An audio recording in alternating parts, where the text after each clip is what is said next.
Senhores telespectadores, a cidade de Ponta Delgada está hoje em festa. E está em festa porque faz anos.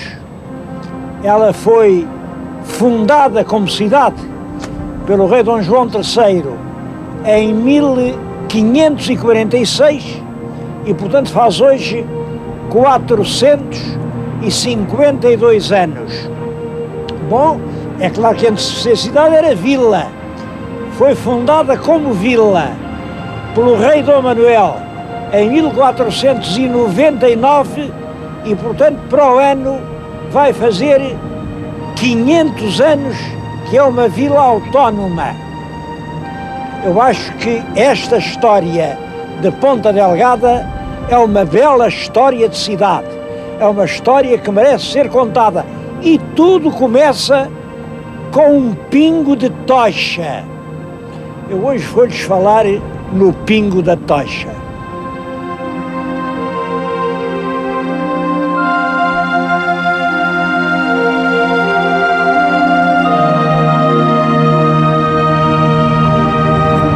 O melhor lugar para começar a contar a história é este em que nos encontramos. Ainda hoje tem o nome Calheta de Pero de Teives.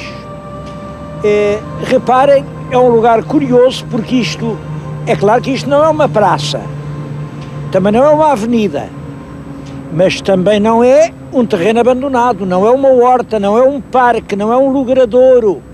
Então o que é isto? Isto não é coisa nenhuma, é muito mais do que isso. Isto é o espaço mais ilustre da cidade de Ponta Delgada. Espaço tão ilustre que tem havido dúvidas o que é que se vai fazer dele. Por isso, por agora, encontra-se provisoriamente aterrado, resguardado, porque se esta cidade teve um presépio, o presépio foi aqui. Bom, isto merece a pena ser contado. Como sabem, o povoamento das Ilhas Açorianas começa cerca de 1440. É em 39 que o infante Dom Henrique pede ao rei e diz: eu já lá mandei deitar umas ovelhas. Ora bem, é claro, se as ovelhas vivem, as pessoas também podem viver. Porque é que ele deitou ovelhas em vez de gente? Bem, eu estou convencido, é uma ideia minha, que era o problema vulcânico. As ilhas em fogo metiam medo, afastavam para longe os mareantes. E o infante Dom Henrique, prático, muito pragmático, muito britânico, disse: vamos a ver, se os carneiros escaparem, as pessoas também vão escapar. E assim fez, mandou deitar carneiros, e os carneiros escaparam. E é por isso que ele, em 1439, diz ao rei: olha, já deitei carneiros, agora peço licença para deitar gente. Isto deve ter acontecido, portanto, cerca de 1440, pouco mais ou menos. Começou pela ilha de Santa Maria, mas logo depois de Santa Maria, porque perto de Santa Maria, a ilha mais próxima é São Miguel.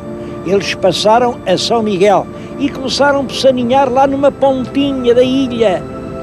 Povoação. Nós já em tempos fomos a Povoação. É uma terra mártir com as grandes enxurradas dos rios, mas é uma terra muito bonita, a Povoação. Depois saíram da Povoação e andaram à procura de portos onde pudessem desembarcar, porque a grande dificuldade da instalação da população branca aqui eram os portos. Eles vinham de navio. O navio tinha que ter um sítio onde aportar. E como sabem, aqui nos Açores, as costas em regra são falésias altas, a pique, ou, enfim, não tem areias onde se meta um barco, não tem pequenas enseadas que sirvam de abrigo na tempestade, não tem nada disso. Bom, portanto vieram andando e eles julgaram que encontraram uma boa solução aqui perto em Vila Franca do Campo. Vila Franca do Campo tem em frente um ilhéu. Bem, acho que estão a ver o ilhéu. Dentro do ilhéu há uma espécie de lagoa, que é uma cratera de um vulcão. Eles lá da lagoa do ilhéu faziam um porto e era dali que vinham a terra, e era em terra que tinham as lavouras. E era assim que viviam, mais vale, enfim, um mau porto que nada. Mas enquanto isso acontecia, e Vila Franca do Campo se desenvolvia, construía uma bela igreja, chegou a ser a capital da ilha. Vila Franca era a capital da ilha. Bom, mas alguns moradores não gostavam daquilo e vieram para aí, para este lado, e aqui neste ponto em que agora estou, houve um deles, o Pedro de Teive, que encontrou uma calheta, isto é, um bocado de mar que penetrava aqui entre linguetas rochosas. É certo que não era uma coisa boa, porque tinha uns fundos com picos de rocha onde os navios batiam, partiam o fundo. Bom, mas ele e os seus homens metem-se debaixo da água com tenazes de aço, com picaretas ao guilho e ao picão, desbastaram os rochedos e tornaram possível que os navios entrassem por aqui. Era exatamente neste ponto. Este logradouro que hoje veem era a calheta que servia de porto aos navios. É claro, ficou com um porto melhor que Vila Franca, sem dúvida, muito melhor. E como o porto era bom, não tardou que aqui todos os navios que vinham de Portugal ou que vinham da Flandres, todos vinham aqui. O rei, quando soube isso, mandou à lei, pôr a alfândega.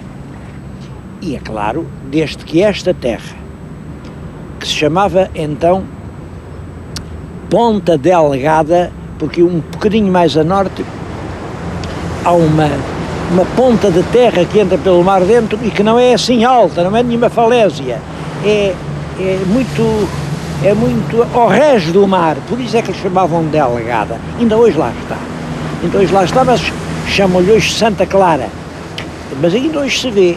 Bom, é perto daqui e deu nome ao sítio.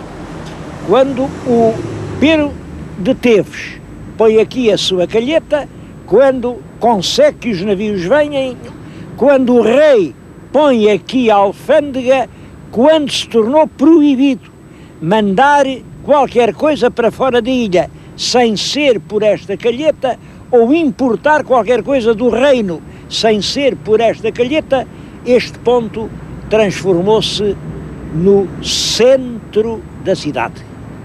Porque da cidade futura, é evidente, porque nessa altura era apenas um arrabalde de Vila Franca, mas um arrabalde rico, um arrabalde com alfândega e, portanto, com negócios, um arrabalde onde naturalmente se vieram instalar as pessoas que viviam do negócio. Ora, como o meu telespectador sabe, estamos nos fins do século XV. Quem é que em Portugal vive do negócio? Claro, são os judeus. Os judeus é quem faz os negócios. E os judeus vieram para aqui, porque era aqui que se carregavam os barcos, que se abasteciam as populações, que se vendia a própria água, porque os navios aqui tinham de comprar água. Em suma, é uma terra, julgo eu, uma terra que devia ter muitos judeus. E é essa história dos judeus que vai explicar a história que lhes vou contar a seguir, a tal história do pingo da tocha.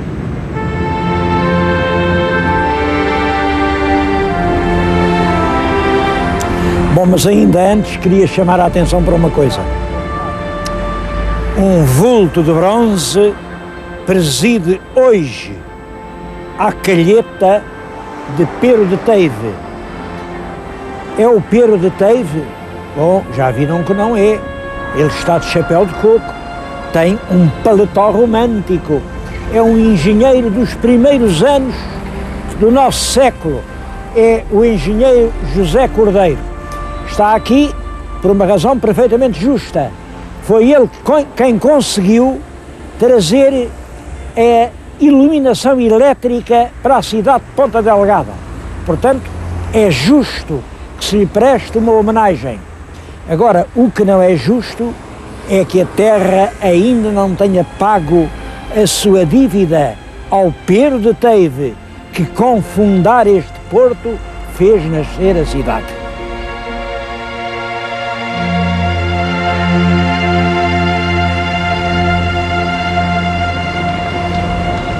Eu estou convencido que a história do Pingo tem muito de lendário. Bom, mas a história é esta. Diz que na festa do Corpus Christi do ano de 1499, tomem nota que isto é importante, 1499, os bons moradores de Ponta Delgada foram obrigados a vir aqui, a Vila Franca, à procissão do Corpus Christi. Eles tinham que vir à procissão sob pena de serem multados. Bom, a procissão saía ali da porta da igreja e toda a gente trazia uma tocha. Então o que é que faz? Um aqui dos moradores de Vila Franca deixou inclinar a tocha. É claro, a tocha eram archotes impregnados de peixe, cai um pingo de cima do capote novo de um dos homens que tinham vindo de Ponta Delgada. O homem ficou indignado, rapa da espada, há aqui um motim dos diabos, mas é claro, os de Ponta Delgada eram poucos, os de Vila Franca eram muitos, os de Ponta Delgada tiveram que fugir para a terra deles, e logo que chegaram lá, disseram, isto não pode ser, então obrigam-nos agora a ir à procissão, ainda nos pingam o capote, e mandaram uma caravela para o reino de Portugal, foram ter com o rei Dom Manuel e pediram para ficar livres de nunca mais vir às procissões em Vila Franca do Campo.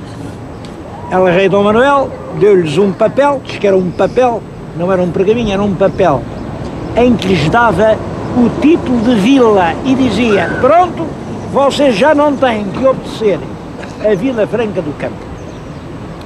É claro que isto é um mito, mas desdobrando isto, a gente fica a saber o seguinte: 1499 é o ano seguinte ao ano da conversão forçada dos judeus. Como sabem, em 1498, o rei Dom Manuel disse aos judeus, vocês agora são todos cristãos, todos. Quem não for, tem que sair de Portugal. E é exatamente no ano seguinte que Ponta Delgada começa a ter força. Nessa altura já era proibido ser judeu. Era cristão à força, cristão novo. Mas, novo ou velho, tinha que vir à procissão do Corpus Christi. A procissão do Corpus Christi era uma procissão com a qual nenhum judeu podia concordar. Aqui nas ilhas, como sabem, os judeus resolveram o problema religioso em grande parte com o culto do Espírito Santo. O Espírito Santo, sim, o Espírito Santo, todos eles alinhavam. E ainda hoje, a grande expressão religiosa destas ilhas são as festas do Espírito Santo. Já cá estivemos. Se assim é, a vila de Ponta Delgada é inicialmente a resultante da concentração dos judeus que lá estavam por causa dos bons negócios que lá se faziam. E a confirmação vimos a tê-la pouco tempo depois, exatamente com a instalação da alfândega. Só havia alfândega onde havia negócios e também só havia negócios onde estava a alfândega.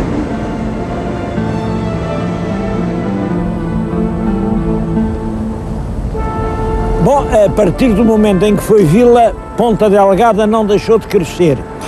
E cresceu sempre como uma terra de mercadores ativos, de empresários, de gente de trabalho, de agricultores.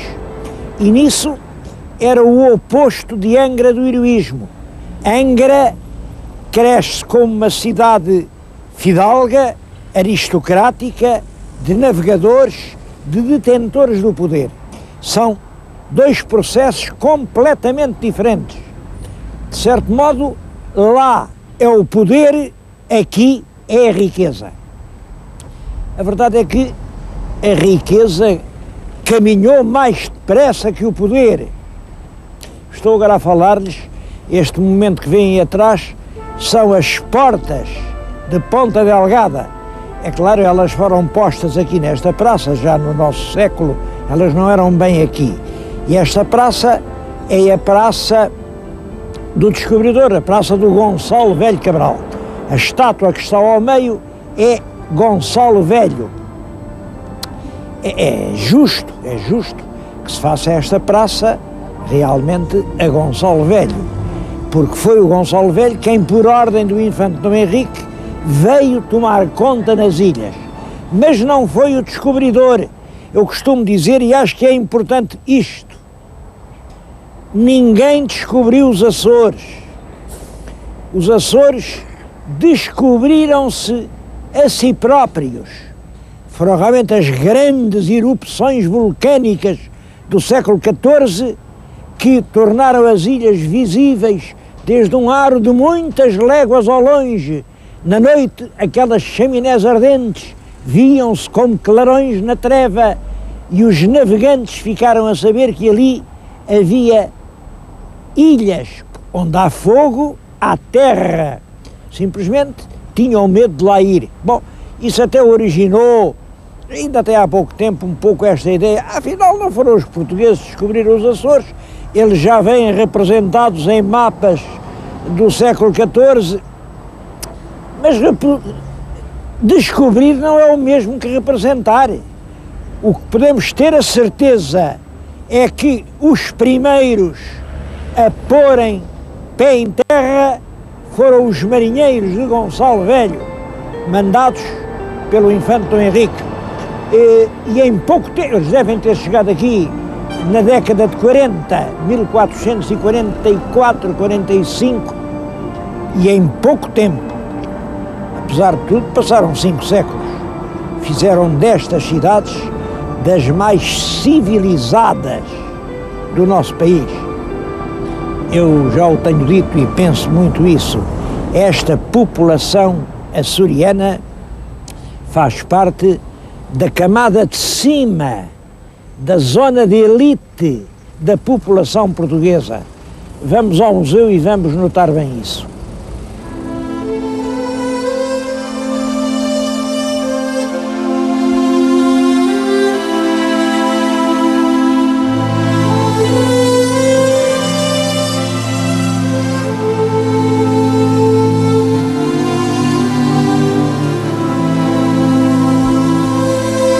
Como já viram, é um museu com imenso interesse e é um museu que nos dá uma ideia de toda a história de Ponta Delgada, desde as pedras mais antigas até aos artistas mais modernos. E isto mostra realmente um progresso constante, um progresso apesar de todas as forças que parecem ter-se conjurado contra a vida da cidade. A cidade lutou primeiro contra a distância. Era terrível vir aqui, eu estou a falar junto de isto é uma memória que veio de uma velha igreja demolida e é uma homenagem aos mariantes que chegam de longe, vêm de um barco, é o Senhor Jesus dos Mariantes. Mas além da distância, há os tremores de terra, foram frequentíssimos. Quando a cidade começava a construir os seus primeiros, caía tudo. Depois são os vulcões, é a peste, vêm navios de muitos lados do mundo e trazem a peste. Houve aqui epidemias que dizimaram cruelmente a população. Depois os corsários, a cidade começou a ser rica e começou a ser saqueada constantemente pelos corsários. Depois ao próprio poder, porque o poder não está instalado aqui na ilha, está em Angra. E há uma rivalidade verdadeira entre Angra. Angra é que manda. Aqui São Miguel é quem trabalha. E quem trabalha, já sabe, trabalha para quem manda. Bom, tudo isso, é claro, tudo isso tem o saldo. Muitos micaelenses foram forçados a emigrar. A imigração é uma das notas constantes da história de Ponta Delgada. Este quadro que está na nossa frente é justamente famoso, representa a partida de um grupo de imigrantes. Aqui de Ponta Delgada, são ali visíveis trechos da cidade ainda de hoje. A tristeza estampada no rosto, a profunda melancolia e o agarramento à terra levam as lembranças da terra. Este Domingos Rebelo é um pintor aqui de Ponta Delgada que morreu não há muito tempo, em 1975, e era realmente um grande pintor que pintou a sua terra. Curiosa a réplica deste quadro, pintado 70 anos depois, está ali, é uma réplica, representa o mesmo grupo já na América, já inteiramente americanizado. Curiosa a comparação entre os dois quadros. Estou-lhes a falar do Domingos Rebelo, mas aqui nos Açores há um conjunto enorme de nomes cimeiros da cultura portuguesa. Toda a gente já ouviu falar do grande cronista Gaspar Frutuoso, ou no Antero, ou no Nemésio, ou no Armando Cortes Rodrigues, a Natália Correia, de que agora se fala tanto, o meu amigo Almeida Pavão, o Onésimo Teodoro de Almeida, noutro plano, na política, o Teófilo Braga, o Manuel da Riaga, agora no nosso tempo, o Major Mel Antunes, o Jaime Gama, que não é lá por ser ministro, mas é realmente uma grande cabeça nas ciências, o Amorim Ferreira, o professor Forjás, o grande vulcanólogo açoriano, figuras mais antigas, o Bento de Góis, é o primeiro europeu a explorar as montanhas chinesas, o outro grande viajante, o Roberto Aivens, os Bensaúdes, já do nosso tempo, os cantos, o João e o Ernesto do Canto. Nas artes, ao Canto da Maia, que tem esculturas, estão aqui, elas são lindíssimas, o António da Costa, a Ana Maria Botelho. É um conjunto impressionante, como uma população relativamente pequena. Os Açores têm 250 mil habitantes, é pouco mais que um bairro de Lisboa, e têm dado ao país dezenas e dezenas de nomes de caixa alta.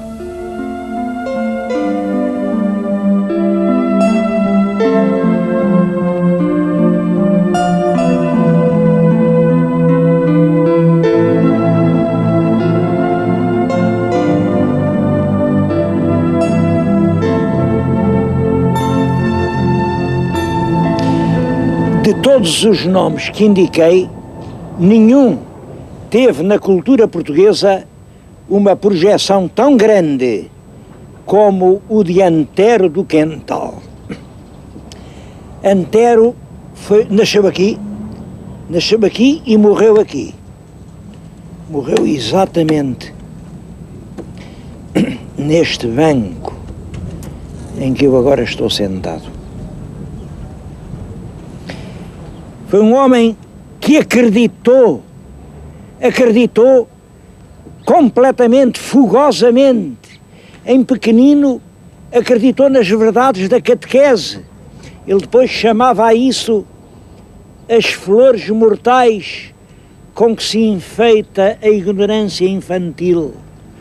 Mais tarde foi para Coimbra e acreditou inteiramente nas verdades de uma sociedade nova, de um socialismo que tornava os homens irmãos. Ele é o líder da grande geração de 70, deslumbrou todos os que o conheceram. Simplesmente, realmente, a Comuna de Paris, a tragédia do socialismo, o descalabro europeu, vieram-lhe mostrar que nem nisso ele podia acreditar. Ele acaba tristemente a pensar que, no fundo, há só uma coisa, reparem, há só uma coisa de que a gente pode ter a certeza. O meu telespectador pense. Qualquer coisa em que toda a gente acredite, mas toda a gente, sem exceção. Bem, só isso é que é absoluto, não é? Isso é que é o absoluto, ora bem. E essa coisa chama-se a morte. A morte. É a morte que no fim da vida, Antero do Quental chama a mão de Deus. Este soneto que eu vou dizer é muito conhecido, mas eu vou aqui dizê-lo como homenagem a esse grande homem que acreditou tão completamente num futuro melhor para todos os homens. E deve-o ter escrito pouco antes, talvez momentos antes de se vir sentar neste banco. Na mão de Deus, na sua mão direita, descansou afinal meu coração. Do palácio encantado da ilusão, desci a passo e passo a escada estreita, como as flores mortais com que se enfeita a ignorância infantil, depois o vão, eu depus do ideal e da paixão a forma transitória e imperfeita. Como criança que em lôbrega jornada a mãe leva ao colo, agasalhada, e atravessa, sorrindo vagamente, selvas, mares, as areias do deserto. Dorme o teu sono, coração liberto, dorme na mão de Deus eternamente.